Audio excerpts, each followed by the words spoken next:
Hello student, कैसे हैं आप सभी स्टूडेंट। हमारी उत्तराखंड की सामान्य ज्ञान की जो सीरीज चल रही है, उसी सीरीज के में आज मैं उत्तराखंड के प्रमुख ग्लेशियर्स और बुग्याल बताने जा रही हूँ।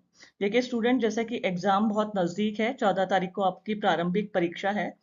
उसी परीक्षा के दृष्टिकोण से एक मैंने 500 क्वेश्चंस की सीरीज बनाई है, जो कि जिसमें उत्तराखंड का करंट अफेयर और पूरी उत्तराखंड के सामान्य ज्ञान के प्रश्न हैं।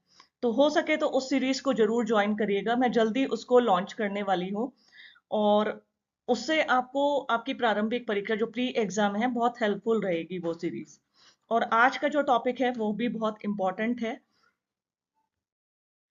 उत्तराखंड के प्रमुख ग्लेशियर्स की बात करें, देखिए ग्लेशियर्स कहते हैं हिमनद को, आपको पता है। उच्च हिमालय क्षेत्रों में ही ग्लेशियर्स होते हैं।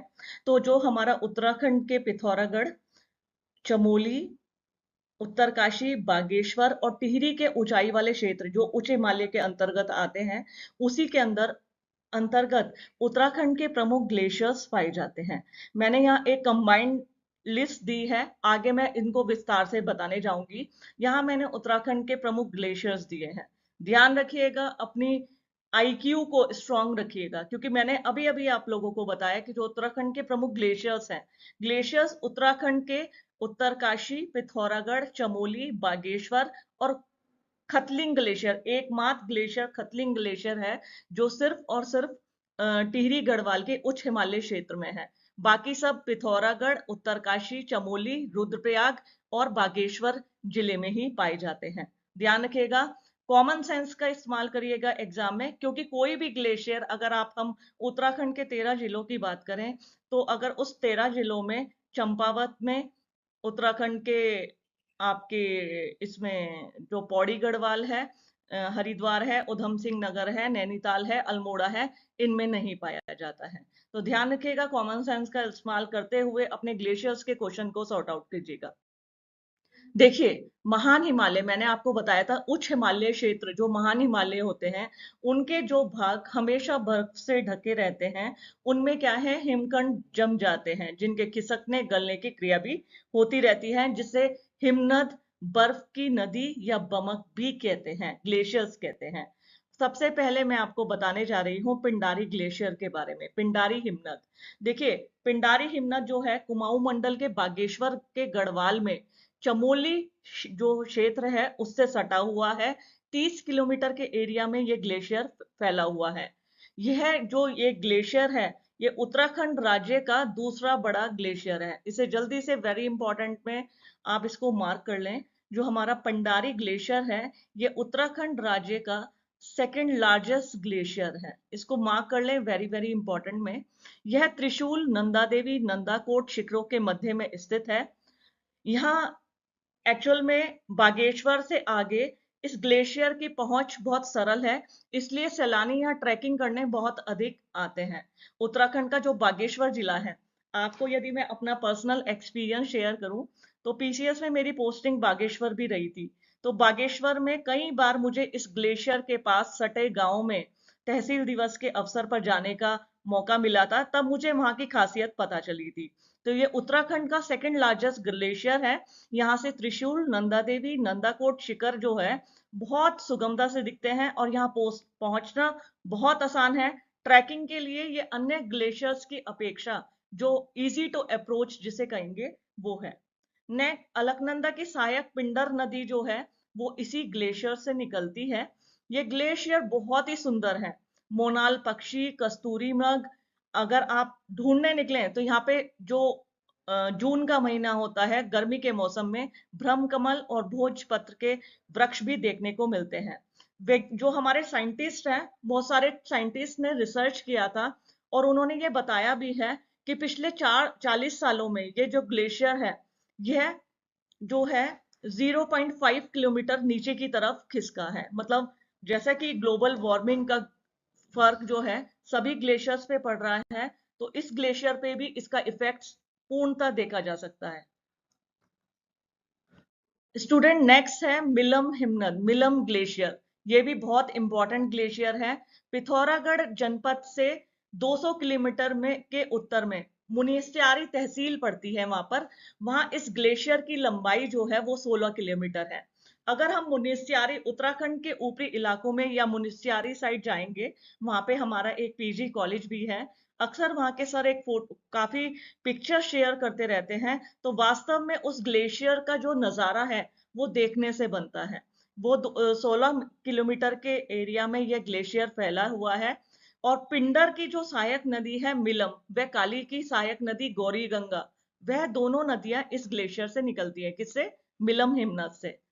और अगर मैं आपसे बताऊं, ट्रैकिंग के लिए यहाँ अनुमति लेनी पड़ती है। यहाँ ट्रैक करना इतना आसान नहीं है, पहले यहाँ परमिशन लेनी पड़ती है, तभी आप ट्रैकिंग के लिए मिलम हिमनद पर जा सकते हैं।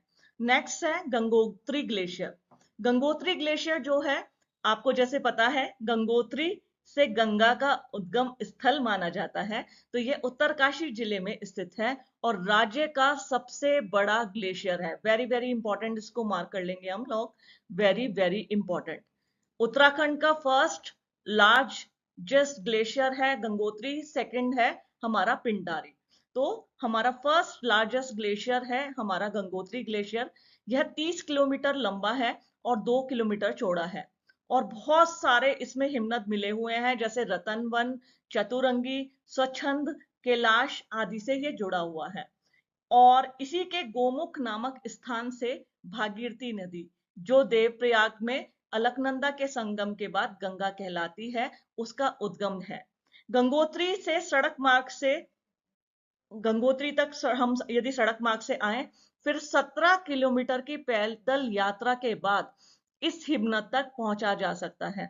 हमारे साइंटिस्ट ने इस ग्लेशियर पे भी रिसर्च किया है। जैसा कि आपको मैंने अभी अभी बताया, ग्लोबल वार्मिंग का जो इफेक्ट है वो सभी ग्लेशियर्स पे पड़ा है। साथ ही साथ गंगोत्री ग्लेशियर भी प्रतिवर्ष 22.23 मीटर की उससे पीछे की ओर खिसक रहा है। नेक्स्ट है बंदरपूछ ग्लेशियर। यह उत्तरकाशी जिले में बंदरपूछ पर्वत के उत्तरी ढाल पर है। इसकी जो लंबाई है वो 12 किलोमीटर है। नेक्स्ट है बच्चों सतोपंथ और भागीरथी हिमनद। मेरी एक बात का ध्यान रखना, गंगोत्री ग्लेशियर और भागीरथी ग्लेशियर को आप मिला मत देना। यदि गंगोत्री के गोमुख नामक स्थान से भागीरथी नदी का उद्गम होता है, तो इसका मतलब यह नहीं है कि भागीरथी हिमनद उसका भाग है।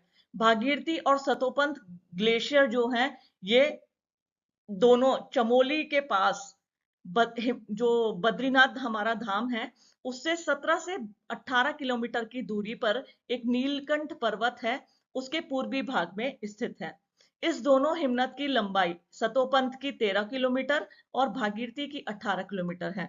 और इस स्थान को अलकापुरी कहा जाता है। जैसा कि आपको पता है, हमारी जो नदी है अलकनंदा, वो इन्हीं ग्लेशियर से निकलती है। बद्रीनाथ, माणा, वसुधरा प्रपात होते हुए गर्मी में इन हिमनद तक जो ये ग्लेशियर हैं, आसानी से पहुंच सकते हैं। नेक्स्ट है खतलिंग हिमनद।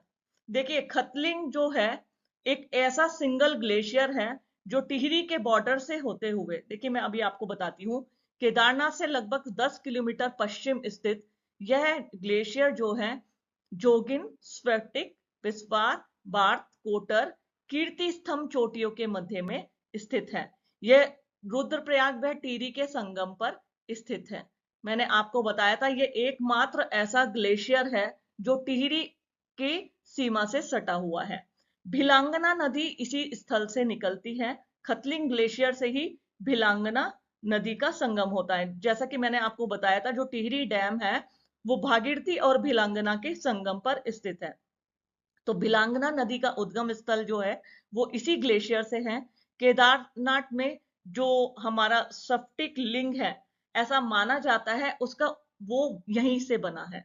इसे विश्व का सबसे बड़ा प्राकृतिक शिवलिंग कहा जाता है। किसको? इसको, केदारनाथ में जो हमारा स्फटिक से बना हुआ शिवलिंग है। नेक्स्ट है चौड़ाबाड़ी ग्लेशियर। चौड़ाबाड़ी जो ग्लेशियर है वो केदारनाथ मंदिर से 3 किलोमीटर पूर्व में स्थित है और इसकी जो लंबाई है वो 14 किलोमीटर है। मैंने आपको चौड़ाबाड़ी ताल या गांधी सरोवर के बारे में भी बताया था।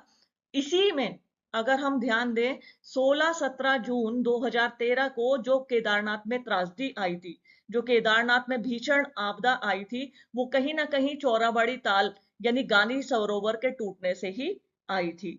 तो ये वही हिमनद है जो केदारनाथ मंदिर से लगभग 3 किलोमीटर के पूर्व में स्थित है। इस हिमनद से अलकनंदा की सहायक नदी मंदाकिनी निकलती है। वेरी इंपॉर्टेंट, मार्क कर लीजिए इसको, बहुत इंपॉर्टेंट क्वेश्चन है। और इसी हिमनद के निकट प्रसिद्ध गांधी सरोवर स्थित है। मैंने आपको बताया था ना, जब हिमनद पढ़ाए थे, जब ताल पढ़ाए थे, तो गांधी सरोवर का नाम गांधी सरोवर इसलिए पड़ा, ऐसा माना जाता है महात्मा गांधी जी की अस्थियों को उनमें प्रवाहित किया गया था, इसलिए चौराबाड़ी ताल का नाम फिर गांधी सरोवर रख दिया गया था। स्टूडेंट, यहाँ राज्य के प्रमुख कुछ बुग्याल हैं, इन बुग्याल को भी आप करके जाइएगा, एक प्रश्न इनसे जरूर आएगा। देखिए, सतोपंथ, घस्तोली, रतकोण, लक्ष्मीबन, ये सभी जो बुग्याल है, ये चमोली के अंतिम गांव, बद्रीनाथ से आगे जाएंगे आप, अंतिम गांव जिसे अब हम प्रथम गांव कहते हैं, माणा के ऊपर स्थित है।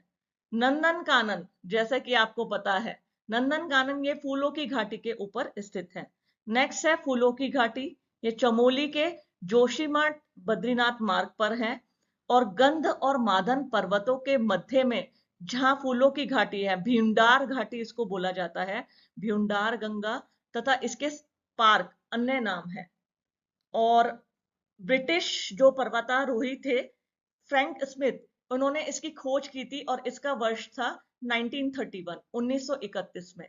नेक्स्ट है स्टूडेंट ओली। ओली जो है वो चमोली के जोशीमठ से 15 किलोमीटर की दूरी पर है, और कौन ओली को नहीं जानता है, बहुत ही फेमस बुग्याल है। सर्दी के मौसम में यह स्कीइंग के लिए विश्व प्रसिद्ध है, साहसिक पर्यटन के लिए, और साथ ही नंदा देवी, कामेट, माणा, द्रोणागिरी, नीलकंठ और हाथी गौरी पर्वत श्रृंखलाओं से यह घुरा, चारों ओर से घिरा हुआ है।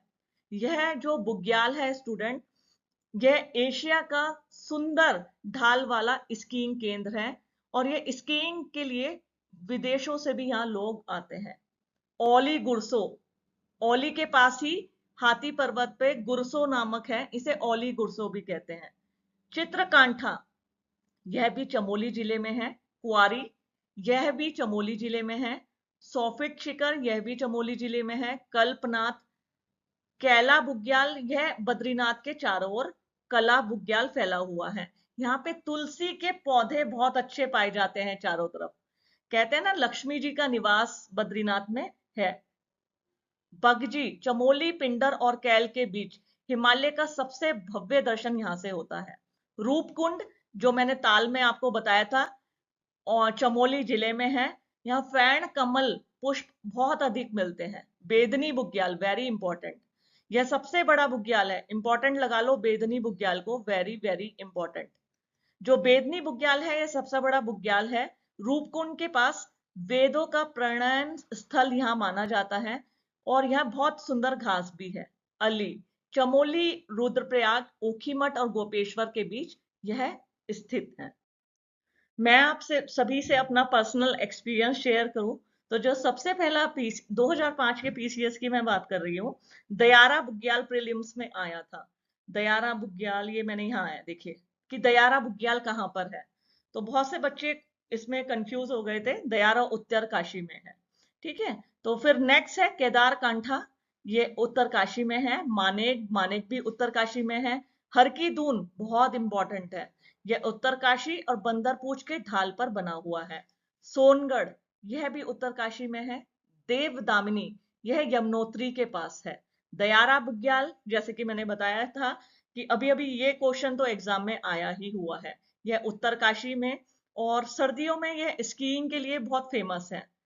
और जो हमारी पर्वतारोही हैं फेमस, चंद्रप्रभा एतवाल जी, इन्होंने दयारा बुग्याल को पर्यटन के मानचित्र पर लाकर खड़ा कर दिया था।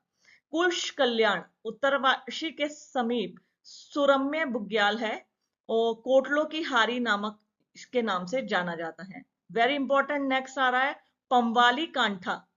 पंवाली कांठा उत्तरकाशी से 17 किलोमीटर से कई प्रकार की जड़ी बूटियों के कारण इसे सुरक्षित जैव पाक घोषित किया गया है।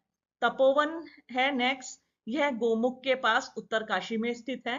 केदार खर्क, यह गोमुख के निकट है।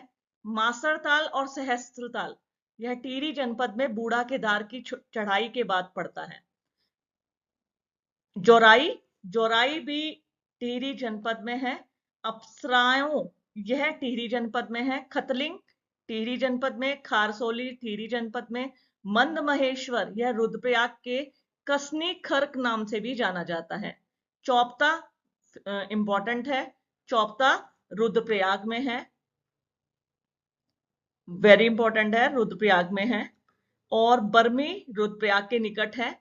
कफनी बागेश्वर में है, पिंडाली ग्लेशियर के पास। इसे इंपॉर्टेंट मार्क कर लीजिए, कफनी को। कफनी याश। इसी प्रकार पिंडारी, यह जो है पिंडारी ग्लेशियर के पास है और इसकी सीमा जो है वो पिथौरागढ़ से मिलती हुई है।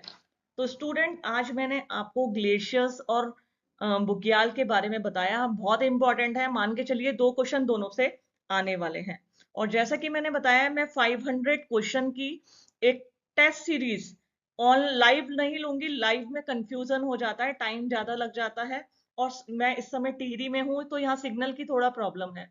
तो मैं 500 क्वेश्चन की एक वीडियो बना के अपलोड करूंगी। एग्जाम देने जाने से पहले आप उसको जरूर सॉल्व कीजिएगा। वो टेस्ट सीरीज आपके एग्जाम के, जो 14 तारीख को आपका पीसीएस का एग्जाम है, उसके लिए बहुत ही, जैसे कहते हैं ना, संजीवनी बूटी है। तो मिलते हैं बच्चों नेक्स्ट वीडियो में।